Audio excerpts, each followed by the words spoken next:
Hey guys, Mark Ferrasci, Protect Dog Training and Bella.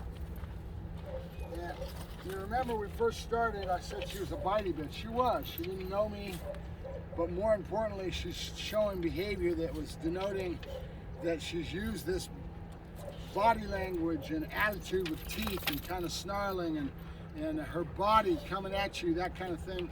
She's caught on that whoever was in the family, whoever's dealt with her before, showed apprehension to that, and that worked for her. So she started driving the people away.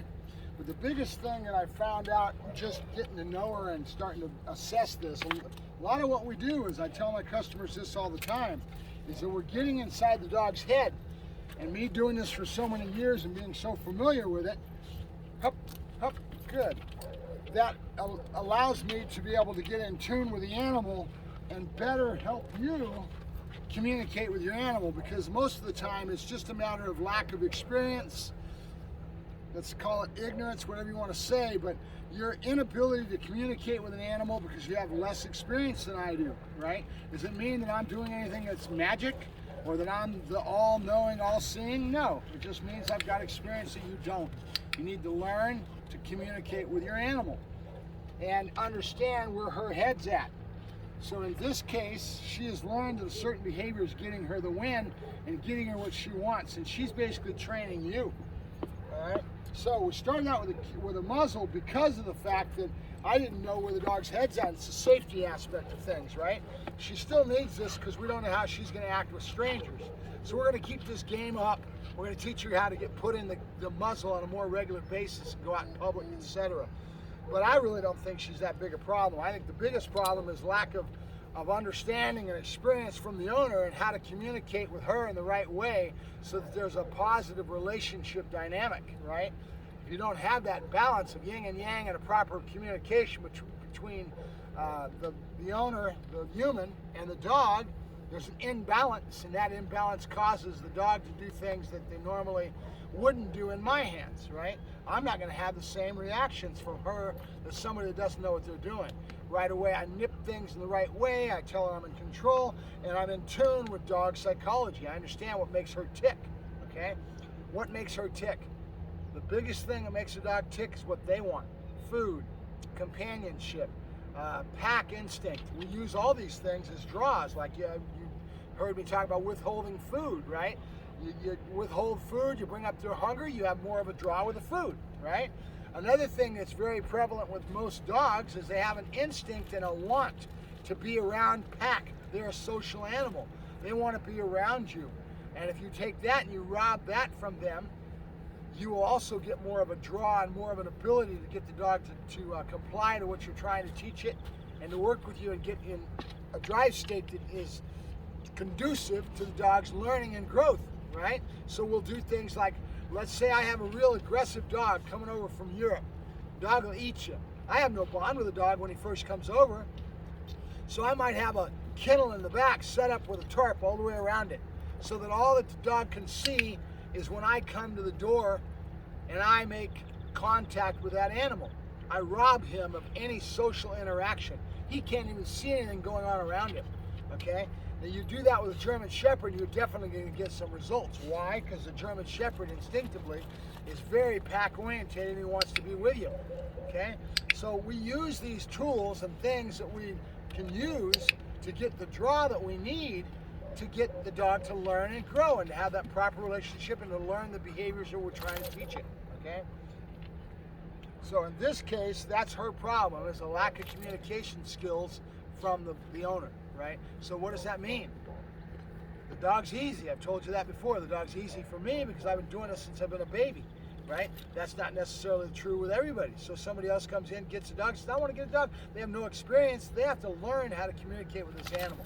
That's what I'm here for. To coach, to help, to give you communication so you start to learn to build a relationship with your dog that's in the proper format that the dog can understand and is conducive to, pliable, to complying with what you're after, right? The better you get at it, the better the dog's going to do for you, right? That's why I always talk about it like playing a guitar.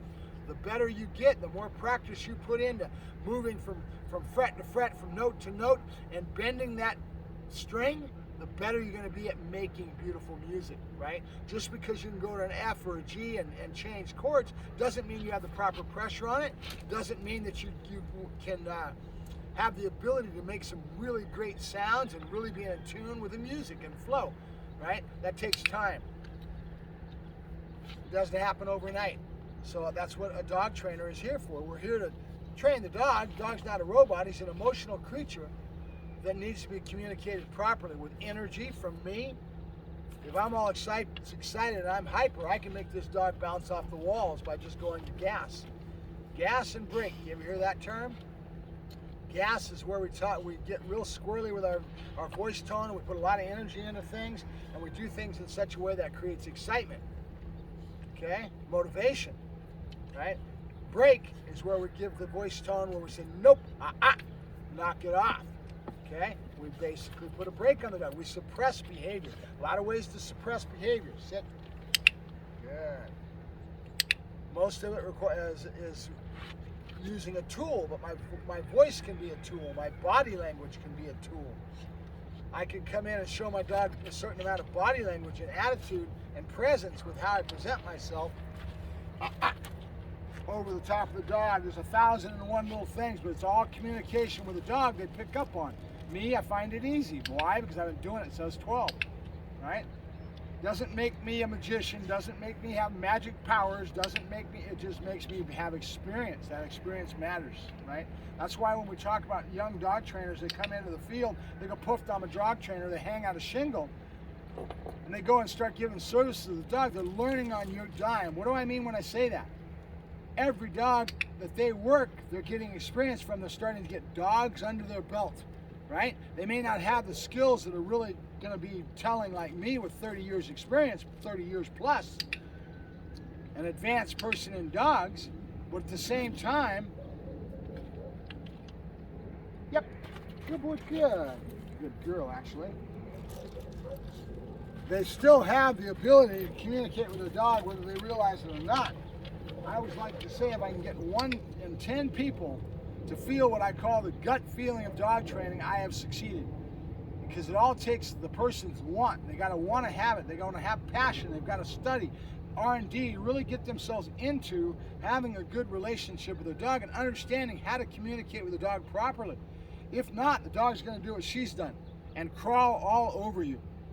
She will take advantage of anything she can because she's a very smart and intelligent and strong-willed dog. Okay? That's not her fault. That's you not having the ability to communicate and to get what you need to out of this animal, right? Good dog, good. So what I'm going to do now is just go right back to the same things I always do, which is just teaching her the communication baseboard. Hot dogs, clicker, right? Classical conditioning. Even though she's been trained, like I told you before, she's been through the jailhouse training program. She's had people messing with her since she's been a baby, most likely. Most of the time, those programs use the rescue system. They'll go down to the pound and they'll evaluate dogs that are good for their program, and they'll pair them up with somebody in the jail and they'll teach them how to train dogs, right? That person may not have that many dogs under their belt. Their inexperience is why this dog is somewhat like it is. Along with who knows how many hands she's been in when she started that biting and started that whole protest behavior. A lot of people don't, especially the purely positive, they look at that and go, oh my God, it's a pit bull. She's not doing anything that's really exuberant. She wasn't all out attacking. She just started it from mouthing. And then she started showing behavior that got her the win. So she was showing teeth and getting people to go away from her when she didn't want to be messed with. And when she learned that worked, she just kept it up. Then they had nothing else they could do because they didn't know what they were doing. Not their fault. I need to get her on. There you go, good girl. So I need to do enough of this that she starts to get some understanding that click means treat's coming, right? And right now I'm just kind of trying to coax her on this bowl. She has no clue what it is. This is the first day with this formal training, right? Formal. Though we've done a lot of things. We've already, good girl, good. Notice my voice tone coming in there. Good girl, good. She is receptive to voice tone. So I'm going to use it, even though I'm doing the click and the treat, which is a positive. I'm going to give her even more so she understands that makes me happy. That makes me happy. Come on, baby. Come on, baby. I'll talk her into it. as soon as she touches it. Patience, right? And now, if I don't get some, oh, good girl, good. Scratch the back end, make it a very pleasurable thing to be on the bowl. Good things happen when you're on the bowl. Yeah, good girl, good. You go, babies. So you notice I don't have to have a muzzle anymore. But I brought it out because we need to do some muzzle work, get her used to sticking her nose in it. So you have the tool to be able to use when you need it. Good girl. You ready? Ready, ready? Hop, hop. Yay, good girl, good. And so we're going to play a little bit of the muzzle game, just to keep that going so the owners have something to work with, right? Good girl. Muzzle. Good girl. That's my babies. I got babies. Huh? They did the babies. They got muzzle. That muzzle. That muzzle. She's pushing in heavy to get that food, huh? She's pushing in heavy to get that food, huh? Yeah. Muzzle. Yeah, good girl, good. You got babies, huh? You got babies. Good girl, good. And we have this to go to, which is basically I'm not putting a strap on, right? It'll be most of that, and then every now and then I'll put the strap over her head, pin it to her head, and I'll make it short and sweet. And then other times I'll let her wear it for a while until she gets more and more accustomed to the muzzle. Good girl, muzzle. Good girl, muzzle. Good girl, good. Yeah, good girl. Yep, good girl. Yay, good girl. Good girl. And I'm not doing this because I need a muzzle anymore.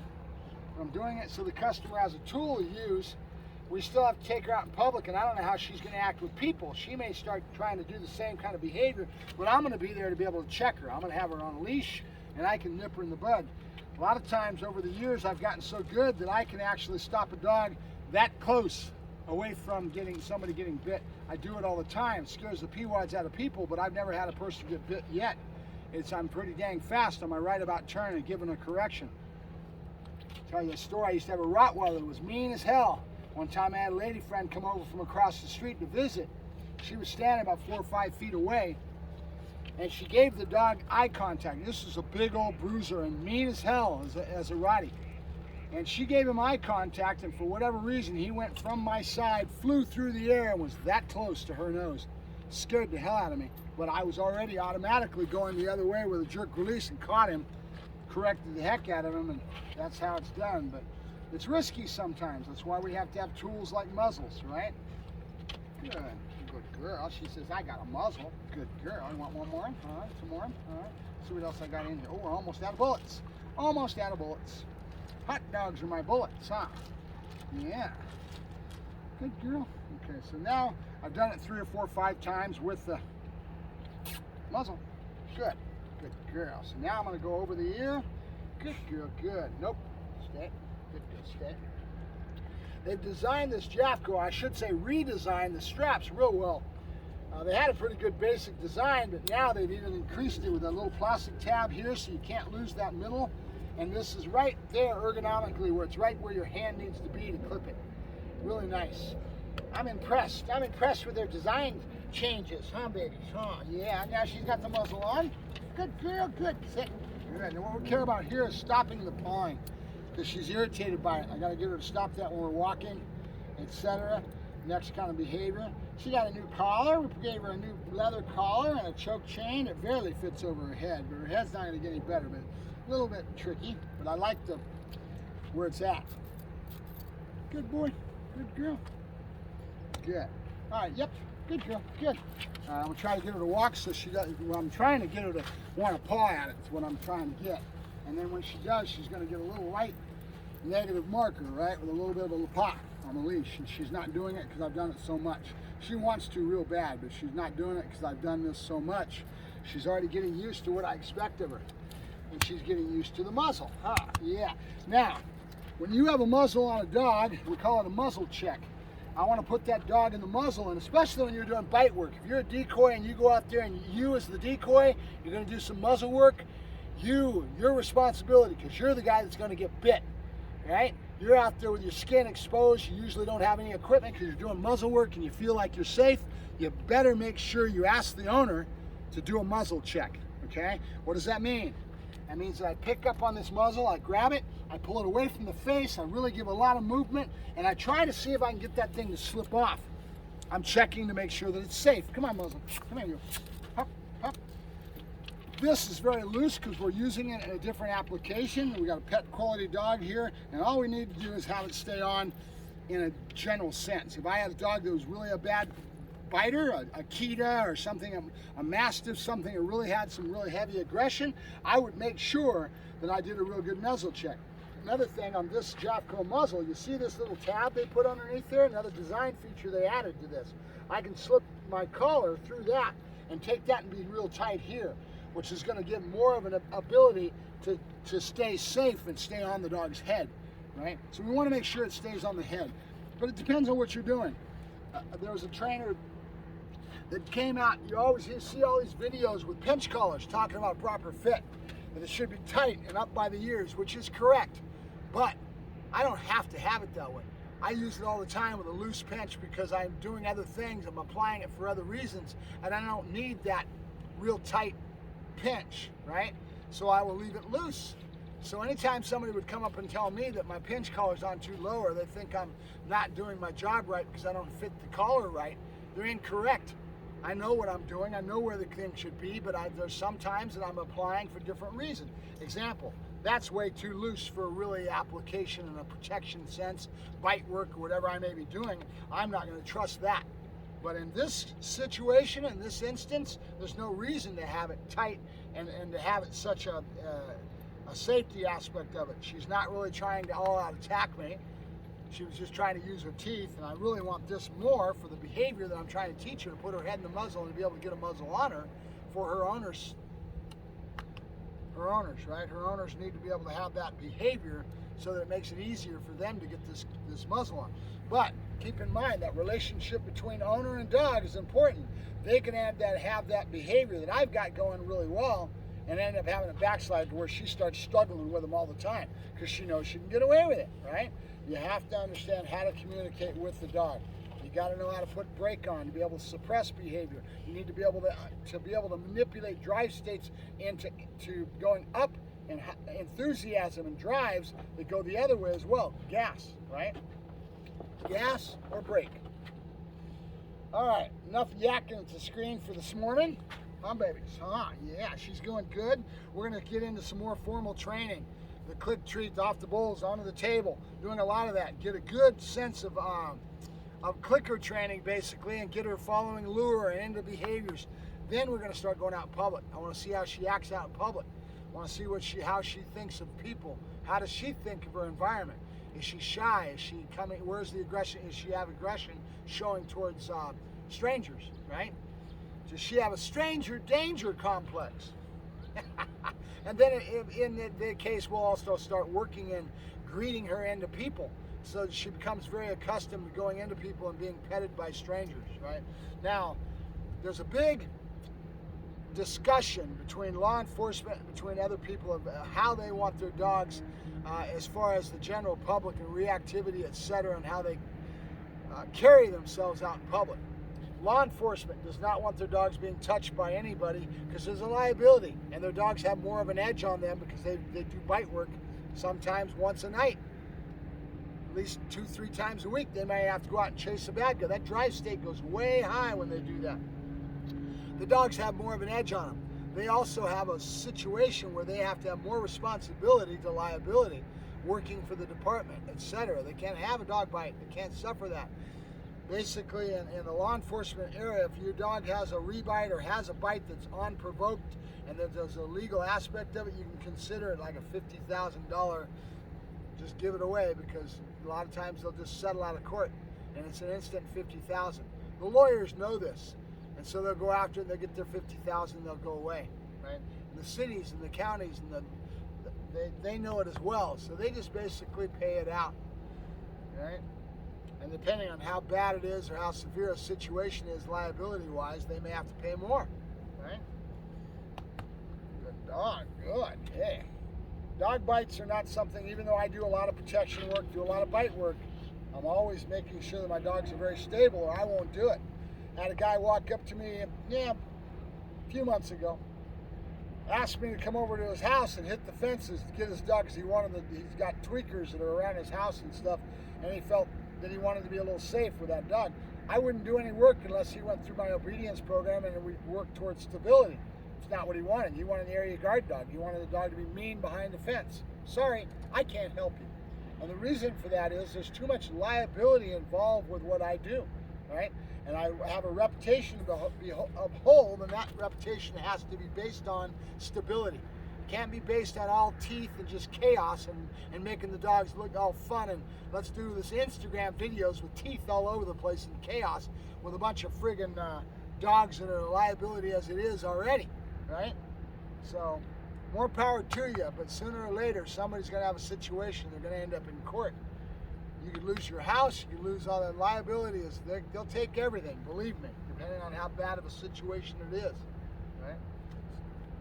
No reason you can't have a stable, well-developed animal that does his job and then train you how to basically deploy the weapon. You're never going to deploy it, not like law enforcement. They've got, arrest. Good dog, good. There you go. Yeah, the Babas. I like this. She's not pawing on it. She's not getting excited about it. So my work yesterday with leaving it on her for lengths of time is already starting to pay off, right? She's already getting used to it. Yep, come on. We're going to walk her again. Walking a lot of times will cause them to go into an instinctive want to paw on it. So that's why I'm doing this. All right, Mark Ferrasci, Protect Dog Training, and Bella. Bella, come on. Hop, hop. Come on, Bella. Good girl, Bella. Good. Bella. Down. Nope. Down. Good. Good. Babas, huh? Yeah. All right. Want that off, huh? Let's take it off. Good girl. Good. There you go. They even got a little safety sting over there. There we go. Good dog. Gotta hit the safety switch to get it off, huh? Yeah. Good girl. Get it, Babas. Put it, Babas. All right. So, we're going to get you home after we get this training going, and we're going to get you some education on how to treat a dog right. Huh? Yeah. All right. Mark Ferrasci, Protect Dog Training, signing off with Bella.